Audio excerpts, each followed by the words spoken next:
Little Caesars changed the game, bro. They did. Little Caesars changed. That's the most shot of shit. Hey, Chewy, blood.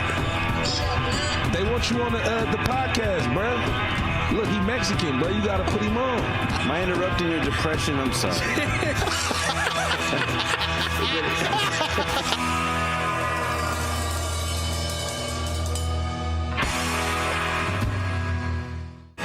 This week's episode of The Voice Party is brought to you by Big Boy Raps. Get your car wrapped by some of the most experienced and skilled in the Bay. Big Boy Raps, where the big boys play. Ladies and gentlemen, boys and girls all around the world, it is time for another edition of everyone's favorite podcast, The Voice Party, featuring comedian extraordinaire JD Arendia. Right there. We have lead singer extraordinaire Marcos Molinar. We've got comedian extraordinaire Corday. Majo Day. You have yours truly, Joaquin Xavier, and our esteemed guest, Manuel Rocha Jr. How's it going? And Phil Spruner on the boards as well. Nobody care about Phil. Thank you for coming out, man. Yeah, when I cut your mic halfway through the show, Corday. Oh, definitely. I'll just be like, No, I'll hit you up about this a while back, and originally how I got introduced to you was my homie Flaco Alejandro, Hey. And you're wearing the shirt. Yeah, represent. Teatro Campesino. Of course. That's how long were you working there? So I've been there, I want to say about 11 and a half years. The first couple of years just with my daughter, watching her perform. Okay. And then I started volunteering crew. Mm-hmm. And then just, the people were so great and I learned so much, just becoming part of the family. And actually, they were doing a Mayan play called the Popol Vuh. That was their second run. And me being on crew, I'm always watching everything right there. Well, one of the lead for the puppets didn't show up. So the director, the people were kind of a little bit worried about it, and I opened my mouth and I was like, oh, it's a piece of cake.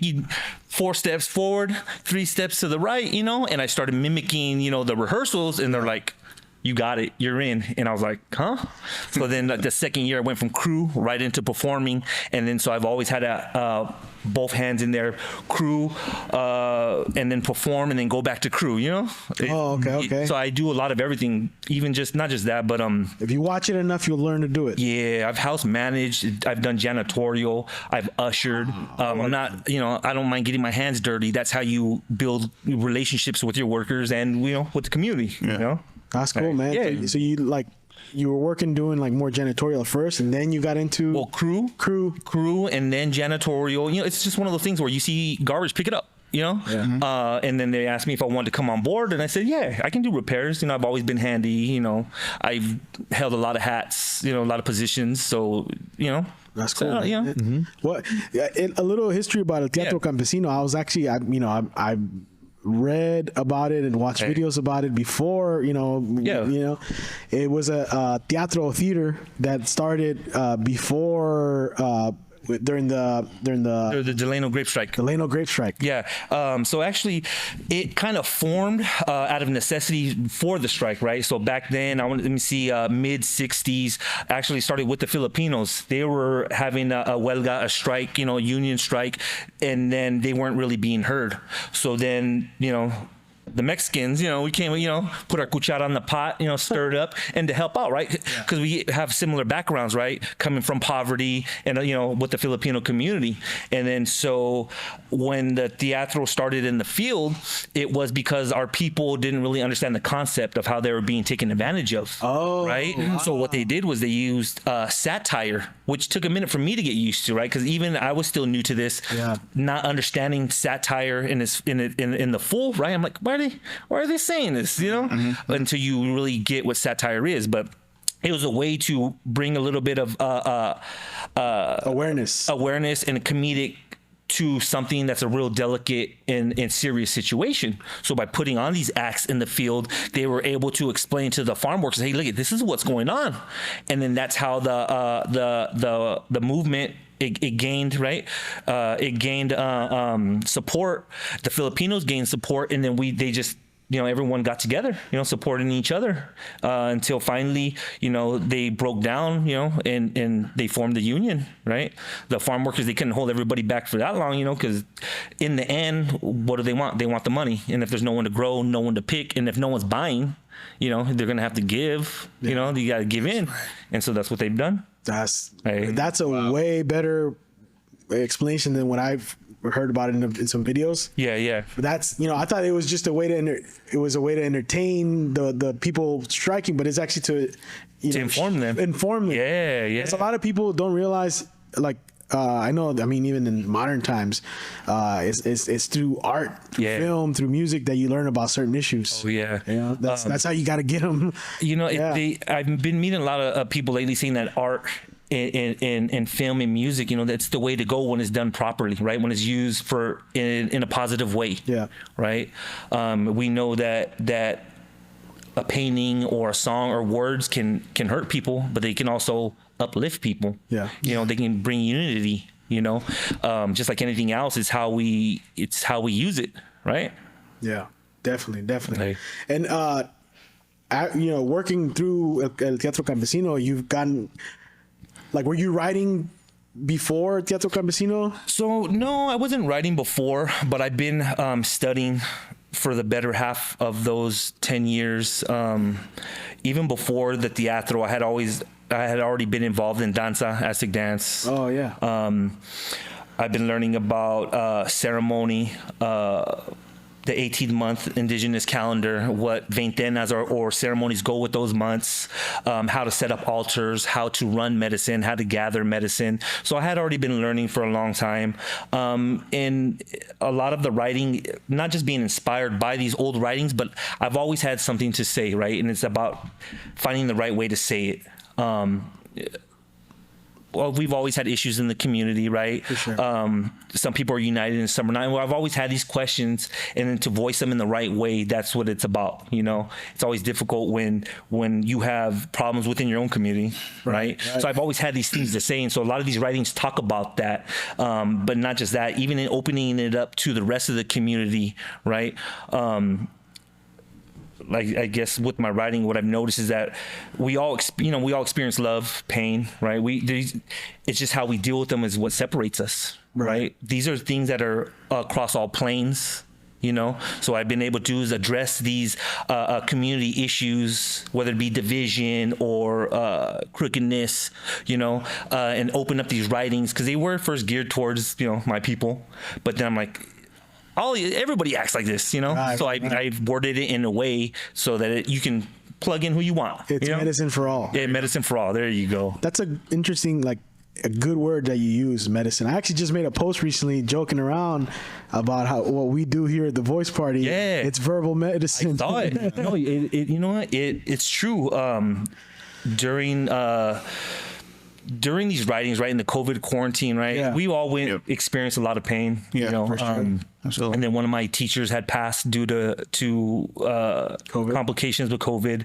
And we almost lost core day here. Oh yeah. Yeah, I got COVID July 2020. Oh, I ended up getting sick too, and luckily I had the first booster and stuff, but I never felt the same after having the stamina and the strength, But it's just dealing with the pain and the writing, right, the loss. It helped me, helped me to get better in the comedy. That's what it was. I did watch a lot of comedy stuff. I guess forcing myself to laugh. It really did help push through that time, That's a beautiful thing. Oh yeah, no.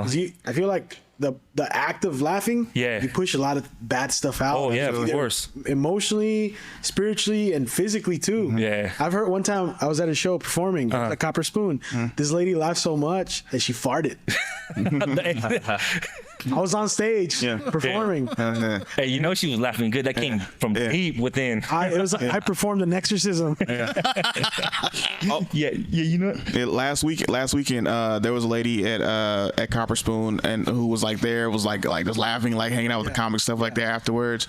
And she was like drinking and stuff. She was like kind of wild and stuff. And then she was like, "Oh, this year, since I'm recently a widower." I was like, "What?" She was like, "I was like, whatever." She's like this week will be the 1 year anniversary since my husband died. So I came to a comedy show to kind of get away from it. And like, I'm gonna be drinking and stuff, but like, can I stay for the second show? We was like, yeah, stay for the second show and stuff like that. And she's like, this has helped me a lot, just like a way to get out and like not think about that as much as it's about to be a 1 year kind of thing. I like, I watch a lot of the comedy stuff, for sure, on streaming and stuff like that.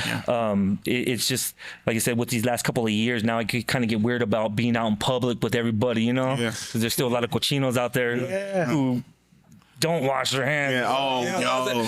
But big time. And it's crazy hearing people saying, "Oh man, I gotta wash my hands all the time now." Like you should have. Like, already. what were you doing before? Not washing them. Like I used to hate going to the bathroom or in public restrooms and stuff like that, and then like use the bathroom and stuff like that, and then you up at the at the sink, wash your hands, and you see the dude who was like next to you just walk out, and you just like, I was like, "What's motherfuckers like this who spread COVID?" Like nasty.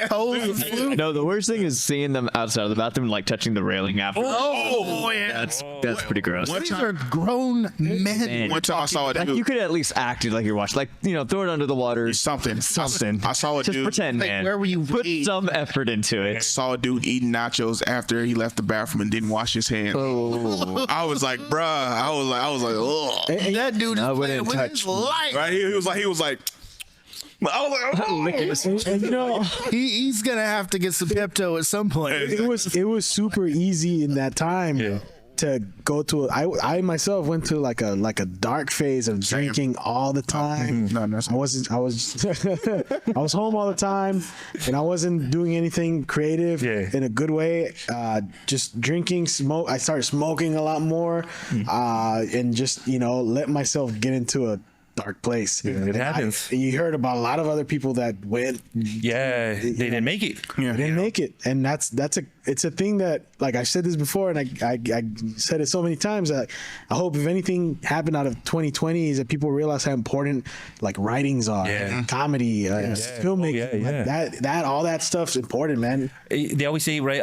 They always talk about how important the arts are. And all of that is the arts, And growing up, I wasn't really too into it, right? Until, like you said, getting into the theater with my daughter and stuff like that, and performing with all my kids and stuff. And it is really important. I see that. I've been part of programs in the schools, and I see these young minds going out there, whether reading to them, performing stuff with them, or doing a puppet show, and even the ones who are think that they're too hardcore, right? And then you catch them in the back laughing and smiling. It's a beautiful thing to see. It is. That's one thing that I love, is coming out and you see the look on everyone's face. I mean, I get that anyways, but but it means you're shaking that cold person's inner child for that moment. But like I said, to laugh, it's really good medicine, and like I said, it really helped me out. Like I said, dealing with all these hardships and stuff. And there's some programs that I've just went through season and I've watched them 3 or 4 times. It just makes me laugh. Forced or not, it still made me happy. And creating it is even so for you. You published your first book, The Pain of a Warrior. Yeah, I was. Because I didn't get a chance to look at it beforehand. But I was looking through it, and one line stuck to me, because my dad used to say stuff like that to me. Well, I say like he's no longer around. My dad still says, but it's about we forget our ancestors, we forget ourselves. And that. We'll get into first, when did you write the book? But I just wanted to touch on that, because that, it's so, like if you study your history, you'll understand yourself. That's another saying, kind of similar to. And that's like I said, there's just so many layers to it. That phrase came to me. So when we were doing that Mayan puppet show, we were doing, it's called the Polpo Vu with El Teatro Campesino. What does that mean? And so the Polpo Vu, it's a it's the creation story, right? It's a series of creation all the way to the destruction and then rebirth again.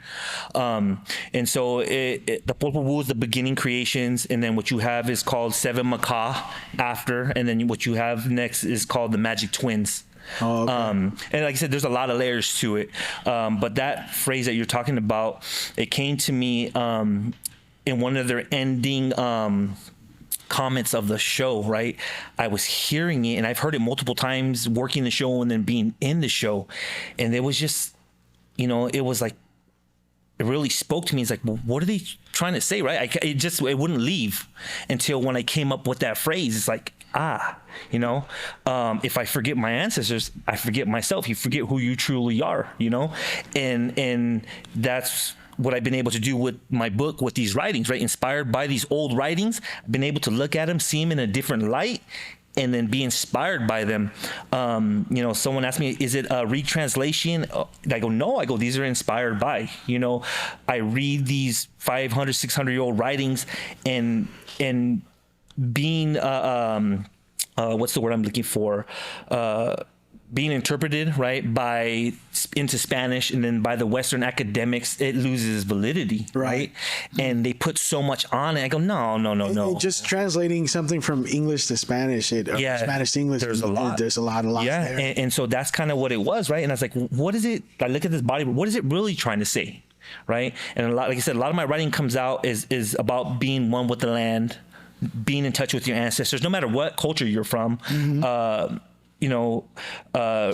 Relying in the land to heal you, whether it be physically, mentally, emotionally, right? It's being in touch, having unity within the community, right?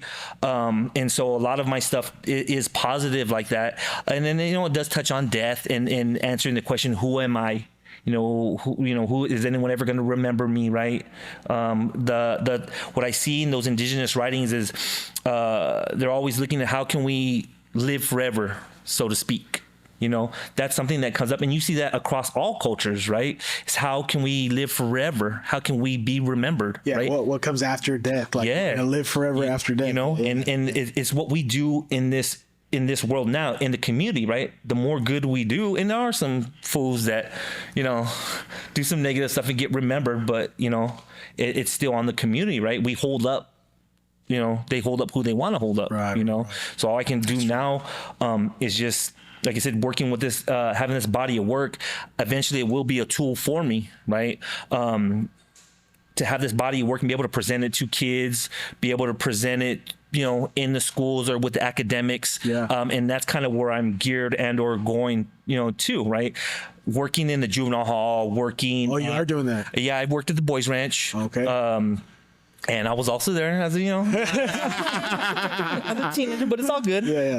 But being able to go back to places like that and help out, right? And give some understanding. Working in group homes with kids who have ailments or disabilities. I've done a lot of different nonprofits, right? Just trying to find my way. Where do I fit in at? Where can I do the most, right? The best for the community. It all comes out to where you can help. Yeah, and I feel that with these writings and this positive writings and this body of work and the bodies of work to come, that's where I feel I can do the best, right? Like I said, use it as a tool. I'm still gaining momentum, right? I've had a lot of positive feedback on it, messages,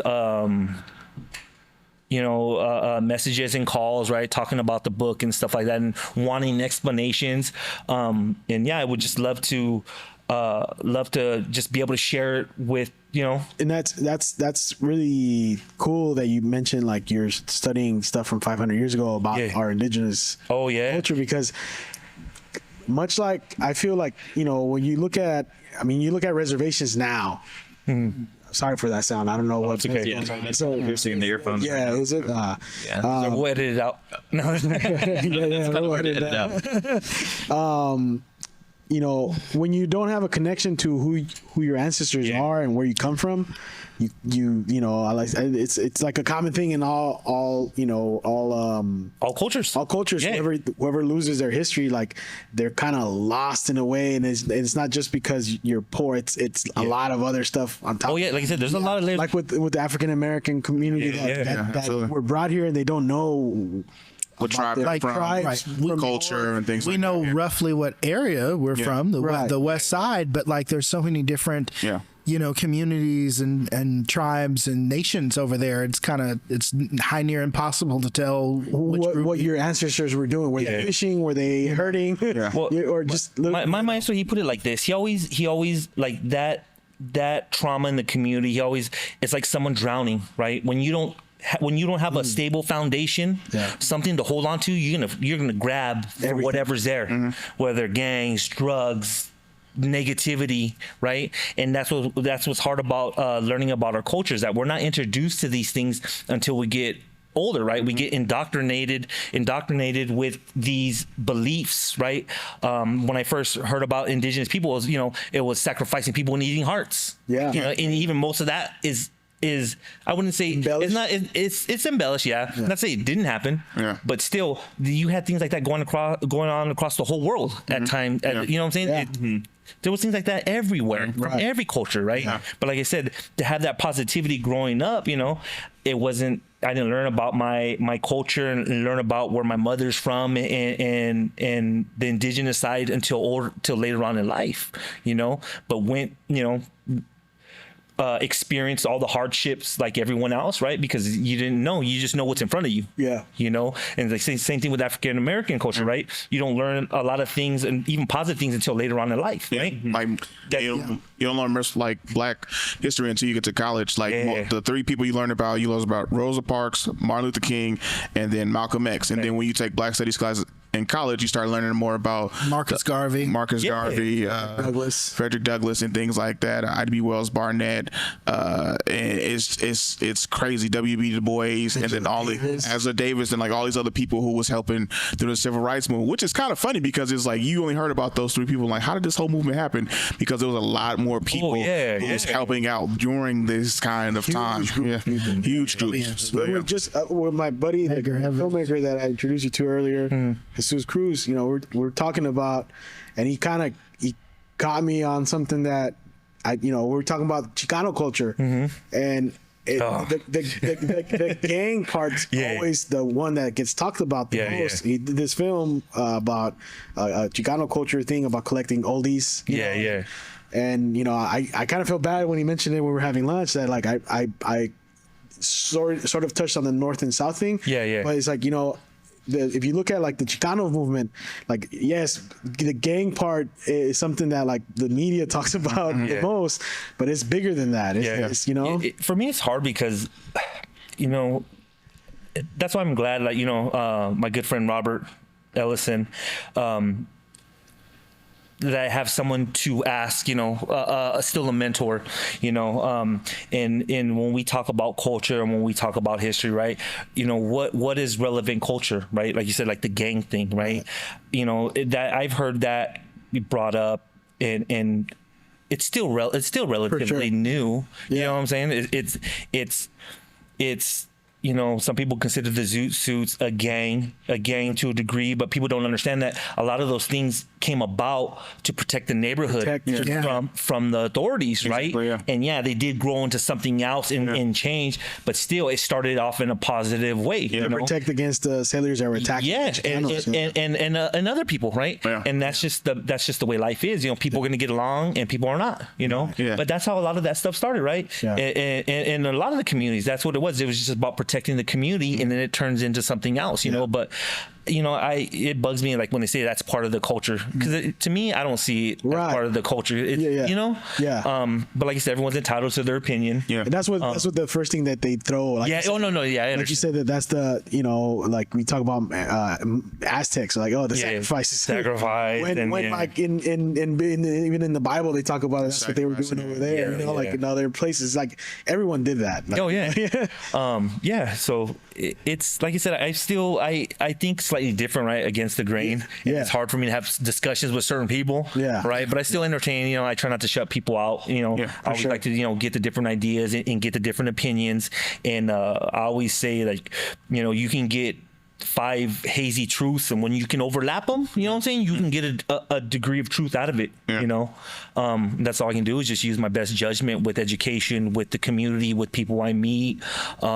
It's there's a lot of work to be done. How did you come across like a lot of these like 500-year-old writings? So like I said, being involved in Danza Azteca, Aztec dance, we learn Temascal songs, which are sweat lodge songs. We learn prayer songs. There's a lot, like I said, there's a lot of layers to it. And so, like I said, working with the El Teatro Campesino, me and my compadre, Noé, we would sing a lot of these songs to the kids, right? And we had been doing it for years. I know how to play some indigenous instruments, rattles, whistles, stones, and rasp and drums that I've learned from him. And we had been doing it for a while. And he was a accomplished musician. He played multiple instruments, a true teacher. So as he was teaching me all these things, it came time to where we going to make our own songs. That's what it was, right? But as far as indigenous music, there's no recording, there's no writing, right? A lot of it is lost, but we have a lot of these old songs, just the words, right? And so we started to make our own songs. So normally he would always do the lyrics because, like I said, he's an accomplished musician. Than me being part of Aztec dance, I'm a lot more familiar with the drums and all the other stuff, right? And so that's kind of what we build off. But this last time around, I stumbled onto these, songs. I already kind of knew they were there, right? And so looking into them, like I said, coming up with my own stuff. But so there's a body of about 200 songs. A lot of them are pre-conquest, and they were always either written or drawn, right, with glyphs, or done verbally, right, out of memory. You had to be on your shit, right? There were strict rules on who could recite and who was allowed to, because it was an honor to carry these songs. And so, like I said, with the conquista and the colonization, and with the introduction of Spanish, they started pulling and recording all of these songs that were always done verbally, because not everyone could sing them. Not everyone could sing them. And there were some songs for the community where they would do like singing along with the song, right? You say certain verses, right? So they had all of that stuff like that.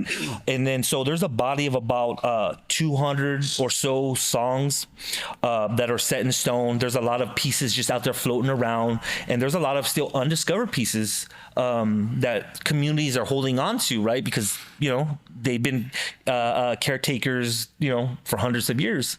So these are just songs that we've learned, and believe it or not, a lot of those old rancheras come from these songs. That's what I just barely learned too, right? They inspired other musicians from 40, 50, 60 years ago, just taking it in, talking about, and that's where you're always talking about the hillside, talking about the ranch, talking about, it's that connection with the land, So there's inspiration, I didn't know that I had a connection. Yeah, I didn't either. I just barely found that out, Because that music's super popular now. Yeah. Like it was a few groups back in the day which were very well known, but now it's like every kid is doing that more than banda. Back then it was banda. Years ago, everyone had a banda, the big tuba.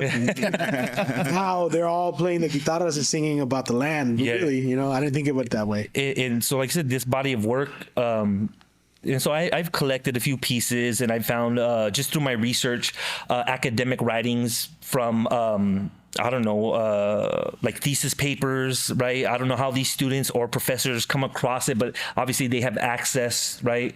There's a place out in Texas where they they hold like the biggest body of Nahuatl or indigenous writings.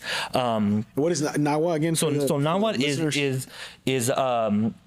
was the Mesoamerican language during the time of the conquest. Now, not everybody spoke it, but there was a certain area in Mexico, right? So the Mexica or the Aztecs brought that Mexico City area. Yeah, they brought that into the area. So all of these different tribes spoke either similar language and or a different language, right? And so as they came in and they were able to start the Triple Alliance, what they call the Federation, and obviously with conquering the different tribes and or lands, they would push their language, right, under one language. Nawa. Yeah, Nawa. And then it just depends the region where you're from, and that language alone right now has over 20 variations and styles across Mexico right now. It's the most language spoken, besides Spanish, but there's so many different variations of it. And then now with the kids now, making up the words, well, not making up the words, but using the suffixes to make new words. So they got with Spanish embedded in it. Yeah. A lot of Spanish words come from now that people think that are Spanish, right? So like coyote. Yeah, right? It's said coyote with a TL. Coyote. Not an E. Same thing with tomatos. It was tomat. It's a TL. Oh. So at that time, the Spaniards, from my understanding, what else they kind of had a lisp, right? Yeah. So they couldn't pronounce some of those words, so they changed it to an E. So same thing. So Mexicano, right? It sounds like that J, but it was Mexicano. Yeah, and they couldn't pronounce it. So they call the Mexica people, right? Or yeah. What was it? So it's Mexica, Mexican, Mexica. It just depending on how you're referencing yourself or Mexican. other. Yeah. State. And so believe it or not, so when they say Mexicans, right? That's the word they use now for everybody from Mexico, but that's not it. Yeah. When you speak to certain people, like for example, like the people from Oaxaca, you call them Mexican, they get offended. Yeah. Because they're not Mexican. So like I said, the Mexican word originally was towards the Mexica people, but since they were the ones in rule at the time of conquest, everybody became Mexica. They were the people in like Mexico City, right? Mexico City, yeah. And so they got what's called the Uto-Aztecan language, and so a lot of the surrounding tribes have that Nahuatl base to their language, right? Because my mom told me that in my family we come from Perepucha. Yeah. Or I forget if that's how it's pronounced. Purapecha. Yeah, and they were not connected at all to Aztecs or anything. So believe it or not. Okay, maybe not them, but there are a few tribes in that area, right? I think it's Taramura. There's a few tribes that were never conquered, right? Conquered by the Aztecs. Tarascos too, right? Yeah, but because they were related somehow. So that's what I mean. That people don't, like I said, there's history that's not talked about or overlooked, right? And not that they all stem just from one line, but they were all related to a degree. And just like in the European style, right? They would marry nobles from one group would marry into another group and mixing of the blood, But yeah, so a lot of them were related cousins. So that's why they didn't invade. That's why they didn't invade. Makes sense. Yeah. So they were the same blood, but just like, we're not fucking with these guys. Yeah, because they're already on our team. They're the homies. Yeah, exactly. They're family. This your extended family. Your second cousins. Right. You don't really know them, but they got your back. And that's why it makes sense that they didn't invade this tiny tribe. Because, yeah. So like there's a lot out there in makes to sense. learn. I see Aztlan, and for a lot of people don't know what Aztlan is. Can you share? Yeah. So there's multiple interpretations of it, right? My understanding is the land of herons, which is referring to a bird, right? And it's supposed to be here, California, right? So that's what they say. Yeah. There's a lot of historians that debate that. There's a lot. Yeah, there's a lot of places, right? They said it everywhere. And the reason why that you got to remember that right before the land was sold, right? The Mexico border, extended into California, into Nevada, right? And for me, it's like just because the border came that far doesn't mean that's where Aztlan is. Like I said, there's different areas that people think it is, but yeah. So it's just referring to a place, but. Like I said, I've been studying and researching for a lot of years, right? And they called it Aztlan. It doesn't mean it never went by another name. That's just what they called it. Yeah. Right. Mm-hmm. Yeah.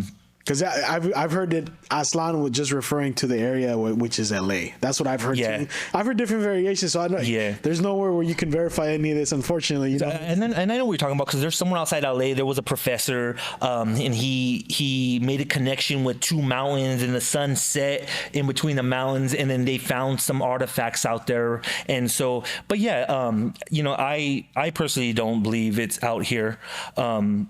And there are people who have suggested they found it. It's not a mythical place. It's a real place. The reason why they say it's mythical is because of the way the language is and the way they refer to it. Right? That's all.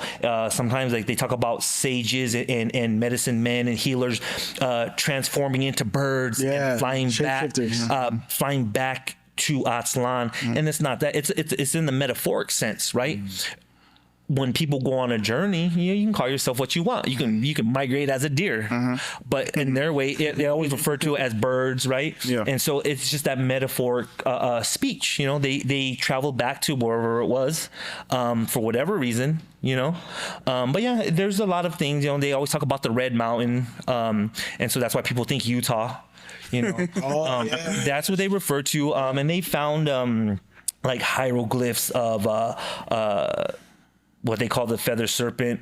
Like I said, there's a lot of, you know, what I like about like hearing about this and you know, like we just mentioned that they turn into birds. Yeah. Like if you, in the indigenous of here of this, the Northern America, like they have a lot of the similar, it's a lot of the similar mythologies from, you know, because we're all, it's all the same, not the same, but it's almost the same. They refer to them as the Northern tribes. Yeah, Northern tribes. Yeah. But when you like look into the beliefs and you know, the sad thing about it is there's nowhere to verify or hear about all these. Because it's all right, verbal history, right? There was no other than petroglyphs, right? But we didn't have a standardized way of writing or recording the history. It was all done verbally. That's why we had what's called historians. They would keep track of history verbally, and it was a real important job. It needed to be done the right way. Songs, right? Yeah, like we were talking about. That's what it does, and it's done in a repetitive way, and that's how they're able to teach others, right? You get a little catchy tune, and it's easier to remember. Kind of like the African griot. There you go, the griot. Yep. Is that what you like? Is that what you were essentially doing with your writing now? Like you know, the person that sings the songs for us to. You know what? It's. Like I said, I'm still new to it, right? Yeah. I've been studying and learned a lot, but like when it comes to the writing, right, which is known as flower songs, and now it's called Insochi Inquicat, so the flower, the song, and then it became the flower song. It's a broad term, right? It's used broadly now, but originally it was its own genre. Right, there's over 20 genres of that Mesoamerican style of singing, right? Everything from history, lineage, natural on the land, right? They had all of these different genres, but for some reason the flower ones were more popular, and then just through time, that became the title for all the writings. And so, like I said, these writings were going to be. Music was going to be added, but when my teacher passed, you know, I got to hear one sample of music, and that was. So now you're converting them into actual poems. Yeah. So like I said, the first book is done. I was fortunate enough that he was able to read a few before he passed. Yeah. And like I said, I've been studying under him for the better half of 10 years. So, I know, what he wants me to do and how to move on. Right. That's kind of what it. What it is, just carrying on, and like I said, eventually becoming a tool to use with in the community with kids. Yeah, and I know you mentioned you wanted to put this out there because you wanted a lot of the stuff you learned, put it out in a book, and then you ended up winning your way into some. Yeah, so I won an honorable mention at the International Latino Book Awards. Oh, wow. Dope. Yes. Congratulations. Yeah, thank you. I went down to LA and received an award. It was cool.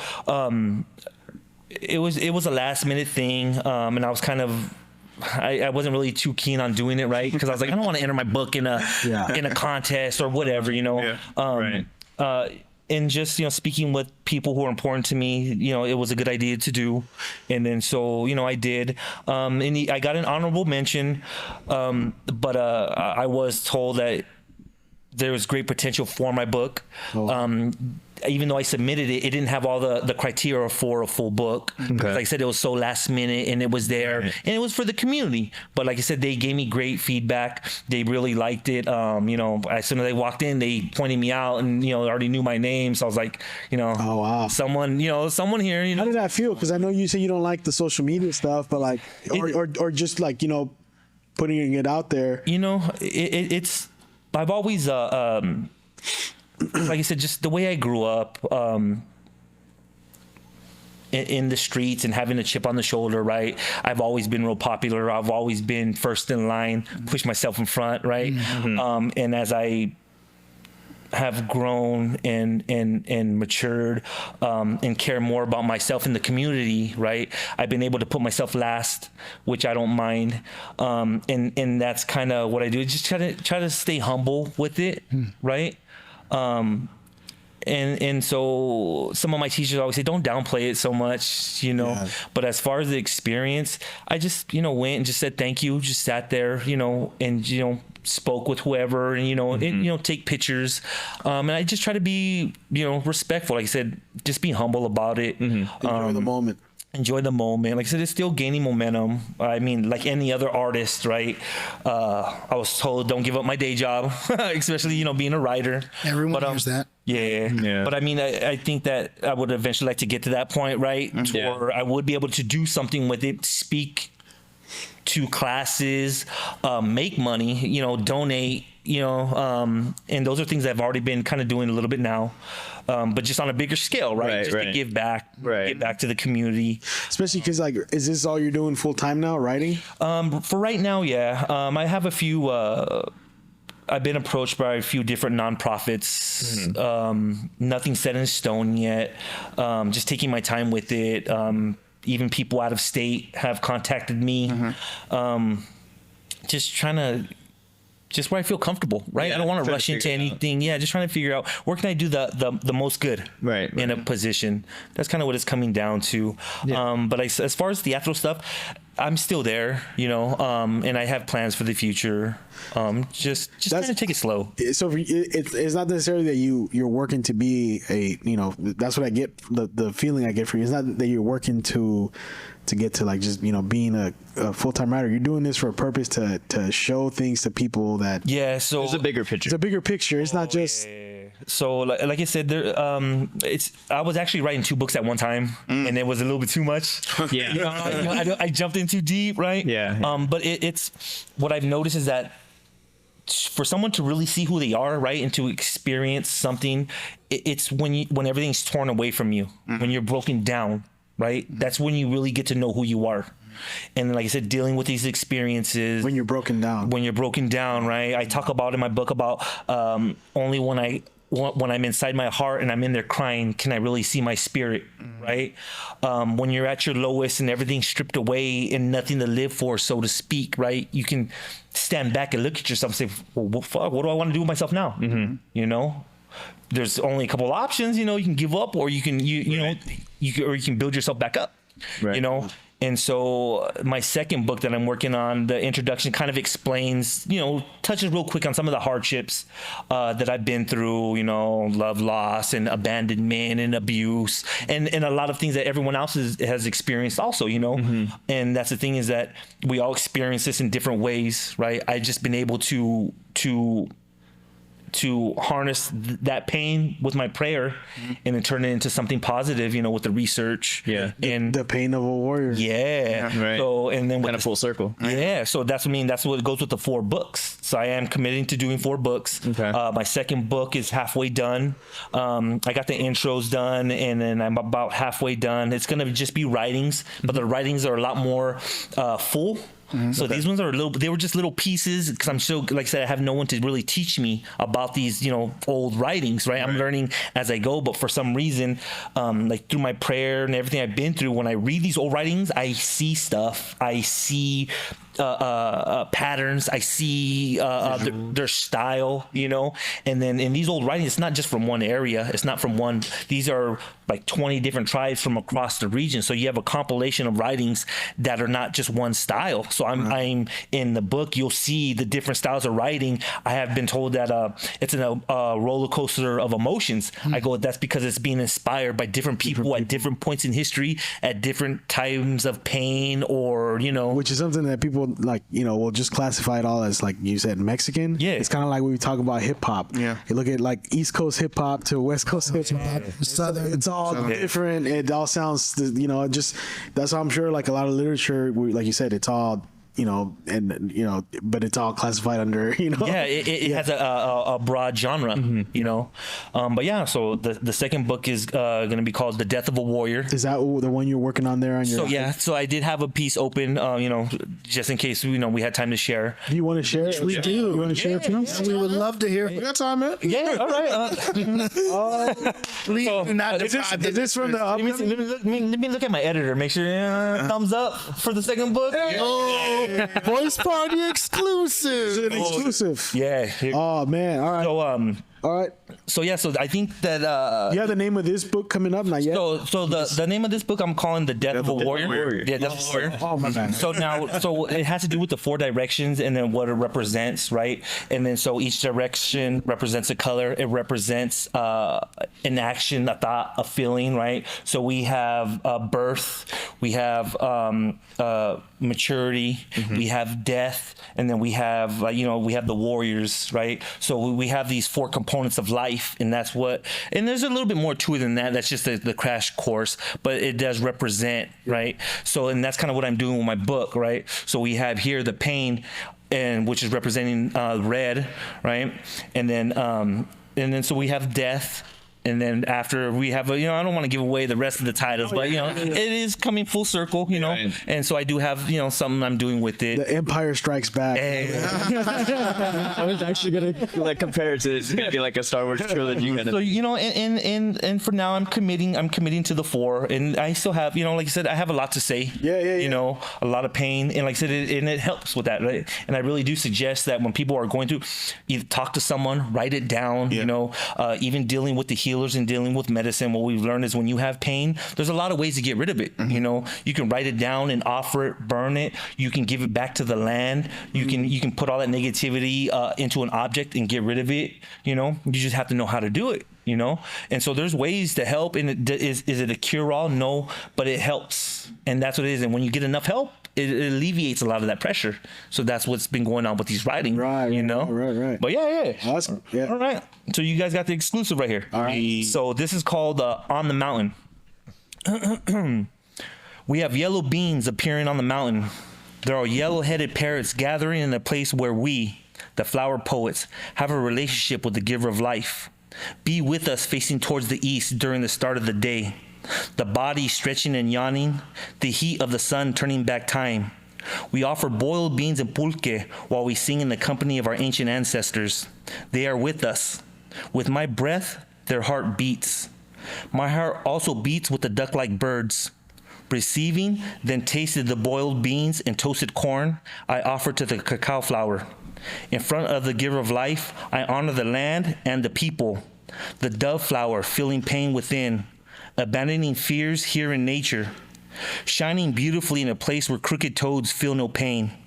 Cacao flowers living with pain, abandon your fears. Carry the tobacco flower inside your heart. Our precious hearts discovering medicine coming from indigenous ceremony. We, the flower poets, leave behind dryness, precious stones and various feathers, grasping repair and wanting equality. Drink from the land shared communally. Sometimes going to a great place where there's no desire, with no hope. At times we get lost, sometimes spilling the water. Giver of life, capture us. Capture our hearts once and for all, planting our hearts and growing naturally towards the beautiful sky. Following your authority and power, teaching and healing on the land. Hey. Thank you. that was very colorful. Yeah. And so that's a great way to describe it. That's a great way to describe like I said, there was a lot of people I had in mind with these writings, you know. Like I said, it was originally geared, like, you know, being inspired by indigenous writings, right? And for our community. And then, like I said, I deal with a lot of people, a lot of teachers, right? You know, I have maestras for danza. You know, it's been a minute. I'm dealing with ailments, but I mean, for danza, for medicine, my maestro just passed. But like I said, I've been studying, you know, Mesoamerican history for the last 10 years, different parts, and just trying to take it in, you know, and I can study for the rest of my life. I won't ever even know a fraction of what's there. Right. There's so much. And there's so much, and there's a lot missing. But what I can do is take what I've learned and try to help others, right? And if it helps me, it's going to help. Yeah. Because you said you were in the streets growing up. Oh, yeah. In this, you know, juvie. Normal Mexican, you know, childhood for the most part, you know, I wouldn't say normal, but, you know, gangs and drugs and in the hood. So this saved your life. Yeah. You know, what really saved my life is was the start of having my kids, right? Oh, yeah. That's what it was. I was still cabron a little bit in the streets, but, you know, really having my kids and then seeing how I grew up and, you know, with my father and stuff like that. Where'd you grow up? So I grew up in Morgan Hill, but a lot of time in San Jose, right? That's what it is. I spent a lot of time in San Jose. And then having relatives out there. That'll do it. Yeah. Yeah. And like I said, it's hard because, you know, I experienced a lot of stuff, whether good or bad, and when I reflect on it, it's like if I didn't go through some of these experiences, I might not be in this exact spot right now, you know. And then just taking what I've learned, right, and then being starting with my kids, and then being introduced to the Aztec dance and ceremony, right, that just lit the fire, for sure. You know, lit the fire for the way I look, for what I've learned. And then the teatro, the icing on the cake, you know, and then now, you know, doing a lot of this community stuff, like I said, working in juvenile hall, you know, working with these kids, making a big impression, you know, with the kids. It was hard, you know, it was hard, but it was positive, you know. Static. That's a static. No, it's all good. But yeah, so like I said, just trying to, you know, take my experience in life and give it back to the community in a positive way. Especially because, you know, like we talked about, that stuff, it hasn't gone away. Yeah, no. There's still kids out there. There's still, you know, I will say though, like there is a, how do I say it? You know, like I noticed this in friends that I grew up with. You know, I grew up in Richmond. You know, see a lot of stuff. Yeah. Grew up with a lot of, and you know, it's like being in those things, growing up or seeing them, and it really helps you grow up a lot faster. Oh yeah. Even me growing up, I didn't really have no one to push me in a positive way to go to school, right? It was just go to school, no reason. You know, sometimes that push down, helps you bounce back. I've been surrounded, so like, you know, surrounded by the hood and drugs, you know, at an early age, you know, and so we just thought it was normal, you know. That's just the thing that happens. Experiencing the discrimination at a young age, and not even noticing it until like when I reflect, I'm like, damn, now I see. But even from elementary school, you know. But like I said, it's just trying to take all those negatives and make it positive, you know. Because you find yourself and you're like, oh shit, this is a hamster wheel. Yeah. And you know, you're not getting off, man. And I'm glad that I was able, like, my kids are good kids. Yeah. And that's what I always, you know, when people inquire about them, I said, look, they don't do drugs. They're not, you know, addicted to drugs. They're not in gangs, and they don't have babies yet. Yeah. So we're good. And they've already, you know what I'm saying? Hey. They've all graduated, right? And they're loved. Yeah. Yes. And like I said, and I always tell my kids and say, you're already one up on me, you know? And so if I were to die now, I know that I've done my job the best that I can, and they will be okay, you know? And especially incorporating like the knowledge of your, to that, is already a big time leap above. So all my kids have been involved in the stuff that I've done, right? Whether it be teatro, danza, ceremony, sweat lodge, and I've never forced it on them, right? And that's the one thing that I've learned, right? But I always let them know that medicine is there. Right. When you're ready, you're all more than welcome to come back at any time. But they've all experienced it, and I let them do. And then some of them kind of shied away from it, and that's okay, right? It's right. It's all about exposure. Exactly. And it may be like I was exposed to early, music of Mexican culture at a young age. At that time, I didn't like it. I wanted to listen to Tupac, listen to, now that I still listen to it. But now that I'm an adult, I'm curious about all these things they showed me back in the days, all these little songs they introduced me to back in the days. Now that I'm older, I'm like, I want to know, I was the same exact way. Yeah. It's not interesting to you at that time. You don't appreciate it until later on in life. Yes. Another thing I wanted to ask you too is about is the significance of. Yeah. So I get that a lot. Yeah. Right? So my ears are gauged at 5.25 inches. Okay. It took about 14 years to do. I've had them for 13 and a half, 14 years in there. Mm-hmm. Did you know you wanted to get them that? So you know what? It's like tattoos. It's like I'm just gonna get one, and then by the time I'm all covered up. Right. And same thing, I was like, I'm gonna so when it started was as I started researching about the indigenous culture, researching about my heritage, getting into the danza, being inspired and really being proud of these images, right? And then so at the time I had already been dancing for a while. I had already earned my feathers in my regalia, and my master was like, it's time for you to, get out of the more traditional, plane. It's like, you need a regalia. So as I was doing research, I came across those insignias, and it was called a cuesteca, a two captive warrior. And basically what it was a kind of a medicine man warrior, right, with two captives in battle. And at that time I was studying medicine, herbs and stuff like that. And I still do. And like I said, it just resonated with me. But what I did was I saw his earrings huge like that, and so what you see on the cover of the book, everything on there is traditional except for the headdress. Okay. Because we're not allowed. Not allowed, but they say that those original ones are not ours, so we need to change it to a degree. Right, like because they have significant meaning, right? So out of respect, we use it to only so much. So I changed the crown, right, to what's called a double cuauhtemoc. So it's a double mohawk, and so the top piece was different, but everything else was the same. So when I saw him, and then two captive warrior, medicine. That's your handle, right? That is, that's what resonated with me. So then when I had started, and then also too, as I changed my look, changed my style, get into the indigenous look. When I saw that picture of him, warrior with his spear, I was like, oh hell yeah! Like, right, it really spoke to me, right? Because I was interested in doing the same things. So I took on that look, that persona, and so. My ears started off small, right? And I was like, I'm gonna stop at a quarter. And then when I saw the picture, I was like, oh hell, I need that big ass plate like this warrior, And so that's kind of what it was. So when you look up, you'll come across it and you'll see that insignia with the triangle and the two pieces, and you'll see him in there, and he has big old pieces like that, and it was just something that spoke to me, and I just. Like I said, at that time, transitioning in my life, right, from the street into, being positive in the community. I had to, This reminds me of Miyamoto Musashi. Miyamoto Musashi. You're familiar with that? No. It's a Japanese warrior, like samurai. Yes. Who I've heard the name. Spent his early years as a warrior fighting guys, and then later on in life he became he's writer monk. Yeah.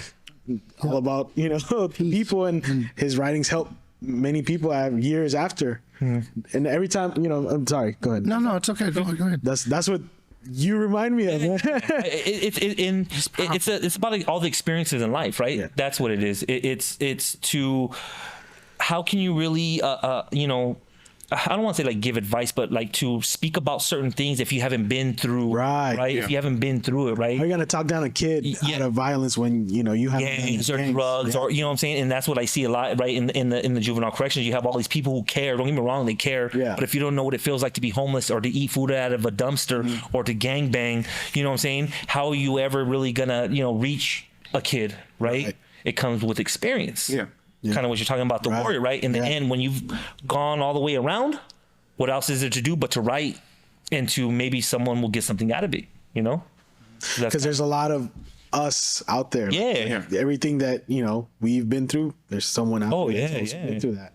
And we were talking about that earlier. A lot of times, a lot of the stuff doesn't resonate with you that's popular. Until you find something that actually is like, this sounds like me. And I try, you know what I'm saying? I try not to be so close-minded, because there's, you know, and that's why I'm thankful for my friend Robert. He's exposes me to a lot of stuff, right, from other cultures and stuff like that, right? Try not to close myself in, right? Because that's how you gain experience, right? Regardless of the color, race, or whatever, you're gonna find pain. You're gonna find corruption across the world, across the different, you know what I'm saying, cultures. Right. It's all there. Yeah, it's all there. Well, it brings me to, you know, I just, someone I used to work with here. Are you going to be in country? I mean, I'll ask you this off camera, but you're going to be in this area for a while? Yeah, I'll be here for the next month or so. Yeah, I've been offered through one of my friends. You know, they go to a lot of the CC juvies here in the area to speak to. Yeah, you know, and I'd like to, you know, give you their contacts. Yeah, that's cool. Like I said, and I was just offered to by my friend also, welcome to go in and speak. And like I said, I've been in the juvenile hall, and like I said, I was there. You know, I've been in juvenile hall in the boys' ranch, and man, teaching in the classrooms, I really loved it. I really made a big difference, right? Even when I see some of my students out in the street at functions, and they're like, Mr. Rocha, we always talk about, you know, you guys talking shit. Or they go, no, they go, no, they go, they've always got along well with me, right? Yeah. And I always tell my students, I go, look, no matter what, I go, I'll never lie to you. Whether you like it or not, I will never lie to you. And that's one thing is that we're missing is the honesty. Right. You know what I'm saying? And that's what gets a lot of kids to rebel. You know, that's because they can kind of tell the truth. Yeah. And that shit does, you know. And you know, I kind of wanted to stay at the boys' ranch, right? It was the politics, right? Because I was working in the classroom, right? They wanted my voice and they wanted my vote, but I didn't have much to say, right? Yeah. Because, you know, seniority, and I'm just in the classroom helping, right? Yeah. But I made such a difference, you know, and I would be able to get students who normally wouldn't sit together and sit them together. What do you guys want to learn? I want to learn about medicine. You want to learn about songs. You want to learn about indigenous history, and I was given that right to take those kids, you know, like I said, these are kids that wouldn't even sit with each other, you know, but to sit down and to listen about something positive, right? And maybe not so positive, but it's life, it's you know, real stuff. It's history, right? You can't change it, you know? But yeah, I would, you know, that'd be cool. Yeah, no, definitely. And I'm still trying to, like I said, find my way. If the right organization comes along, then yeah, you know, I would be more than happy to, you know, join, you know, somewhere. That's kind of what it is now. It's I've earned the right now to be able to choose, right? Yeah. Choose where I want to be happy. Definitely. That's what it is. So yeah, if you guys know anybody, and for anyone listening, you know, that's anything that could help the youth, I'm all for. Oh yeah. You know, and it's difficult. Last year I did a 5K to help the youth. So hey, man, we're it's been an hour now. Yeah. I don't know if you noticed. No, you know, time flies when you're having fun. Oh yeah. Hey, you were telling me that you've never done this, so I'm happy that this is your first time doing something like this. There's no questions, right? From this side, I want to make sure that you guys. Oh yeah. You guys. I was going to ask you about details of the sort of medicine that you, but I'm afraid we ran out of so much time. Like no, but we got to have you back. Oh yeah, so we can do deeper dives on things, man. Would you be willing? There's so much I want to learn. I'd be willing to come back. Like you said, but just real quick on that, right?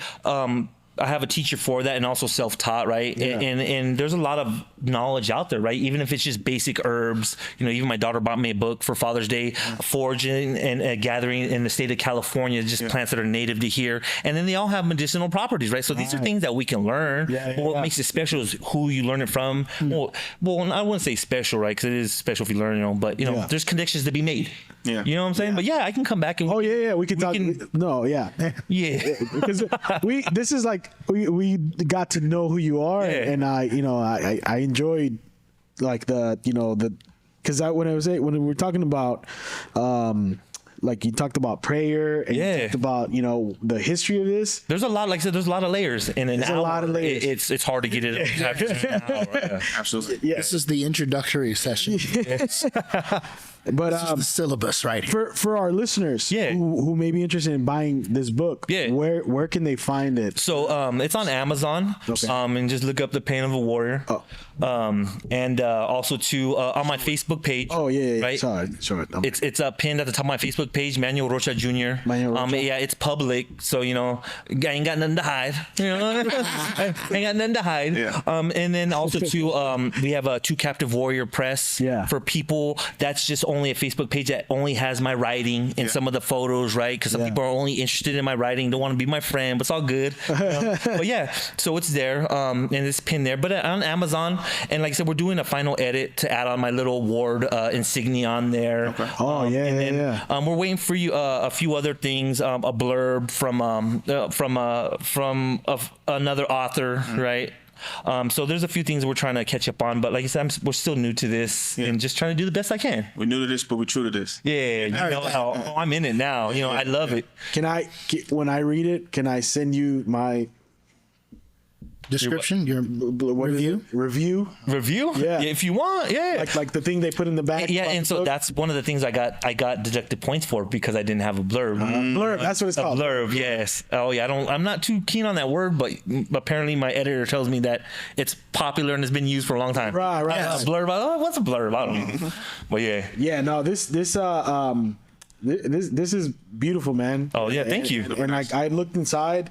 I read through some of the passages. I see like old pictures and that's all thanks to my editor because those are photos that me and my family are performing. Yeah, there was no one there to take photos. Wow. And so he was taking photos. He's been taking photos for the last 11 years of me and my family performing. This is your teacher? So that's my teacher. That's the one who just passed. Man, and he was an accomplished actor.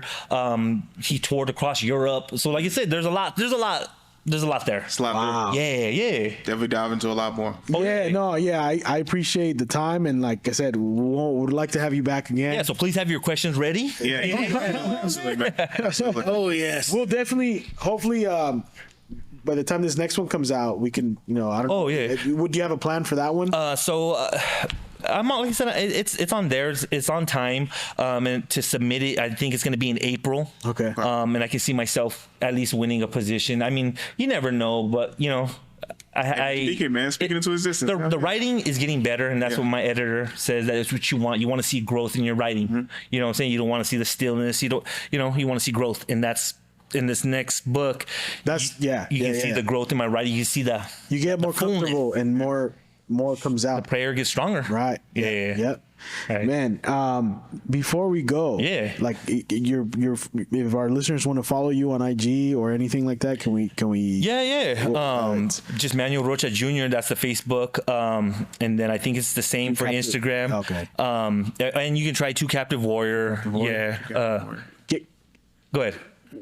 Before we sign off on this episode, can you send us off with another, like maybe a freestyle poem or something like that, or a freestyle poem? Anything if you want to read it, or let me see. You go ahead. You want me to read a piece out of here? Yeah. Read us out. Oh, love those.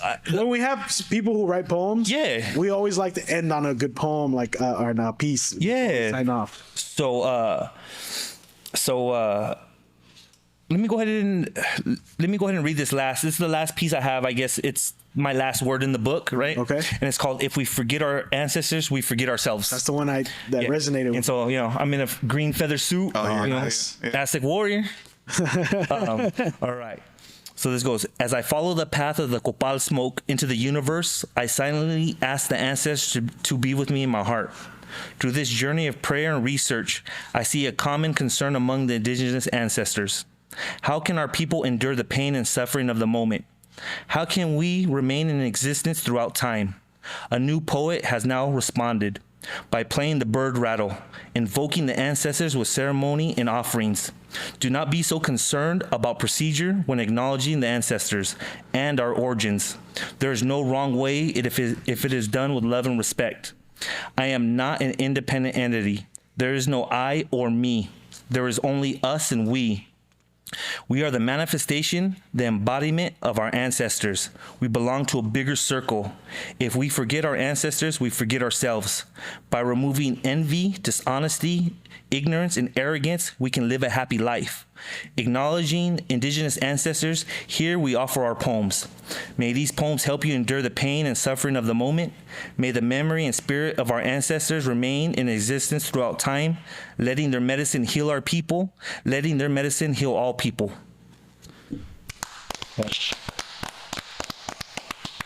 Thank you, guys. It was Thank you, man. Thank you so much.